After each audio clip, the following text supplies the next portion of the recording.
Mi vida con Goebbels. La historia de la secretaria de Goebbels. Lecciones para el presente. Brunhilde Pomsel, Thorde Hansen. 1. La política no nos interesaba. Una juventud berlinesa en los años 30.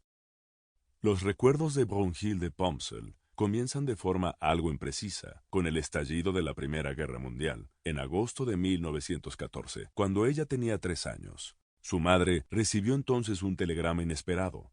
Su marido debía partir al frente con uno de los primeros contingentes de reclutas. La familia tuvo que ir precipitadamente en coche de caballos a la estación de Potsdam para despedir al padre, que al cabo de 4 años de guerra, en noviembre de 1918, volvió a casa sano y salvo. Mis recuerdos son muy importantes para mí. Me persiguen, no me dejan tranquila. Es verdad que hay nombres y hechos que se me han olvidado y que ni siquiera podría describir con palabras, pero el resto está ahí, fijado, como en un almanaque o una enciclopedia ilustrada. Me acuerdo de cuando era pequeña, como si fuera ayer. Y sé también que a lo largo de mi vida he hecho feliz a mucha gente con mi sola presencia. Me gusta pensar en ello. Cuando mi padre volvió de la guerra, recuerdo que le preguntamos a mi madre: «Mamá, ¿qué hace en casa este extraño?». Vinieron luego años muy duros, años de hambruna. Hacia el final de la Primera Guerra Mundial se implantaron en Alemania los comedores populares. Aunque mi madre siempre nos cocinaba en casa, un buen día dijo: «Habrá que probarlo», y nos llevó a almorzar a uno de aquellos. «Nunca más», nos dijo al salir. Recuerdo que a la vuelta estuve incordiándola para que me dejara clavarle un clavo a Hindenburg. En la Königsplatz había una gran estatua de madera inacabada que representaba al mariscal de campo Hindenburg, y por 5 peniques, un sechser, o moneda de 6, como llamaban los berlineses a la de 5, le dejaban a uno un martillo y un clavo para que se lo clavara en el lugar indicado.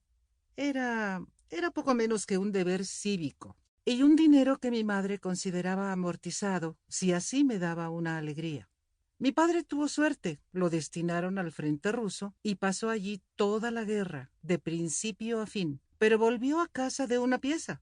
La guerra, sin embargo, le dejó huellas de otro tipo. Se convirtió en una persona aún más reservada. A lo mejor por eso en casa no se hablaba nunca de política, hasta que llegaron los nazis. Entonces sí que se habló, claro, aunque no le dimos demasiada importancia. En aquellos tiempos, una familia numerosa no lo tenía nada fácil, y mis padres tenían 5 hijos. Yo era la única chica. Habrían querido alguna niña más, pero siempre les nacían varones. Por aquel entonces no había manera de controlar estas cosas. Era algo que se dejaba en manos del azar. Siendo la primera y única hermana, andaba siempre al retortero, y tenía que responsabilizarme de lo que hacían mis hermanitos. «Deberías haber estado vigilándolos», me decían luego. Hoy, cuando me paro a pensar en ello, creo que a los niños de entonces no se los educaba muy bien.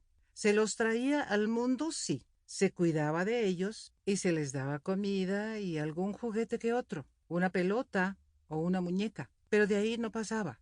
A nosotros nos dieron una educación muy estricta. Teníamos que pedirlo todo por favor. Y nos caía algún bofetón de vez en cuando. En casa había un barullo continuo. Éramos una familia alemana normal y corriente. De pequeña, al ser la mayor de 5, tenía ciertas desventajas, y cuando crecí y comencé a exteriorizar mis ilusiones y mis sueños, me topé con un muro cargado de sorna. «Claro, cariño», me decían en casa, «lo que no se te haya ocurrido a ti». Nunca me tomaron muy en serio.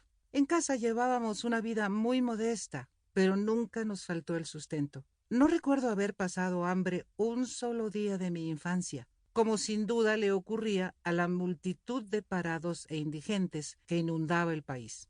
En casa mi padre era el amo y señor. A mi madre le pedíamos muchas cosas, pero no se dejaba engatusar. «Pídeselo a tu padre», nos decía siempre.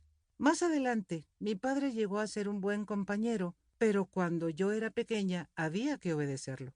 Aprendimos lo que estaba permitido y lo que no, y también que la desobediencia suponía castigos, y eran terribles. A veces compraban manzanas que guardaban como oro en paño en un frutero, encima de la cómoda, Y si un día... Sample complete. Ready to continue?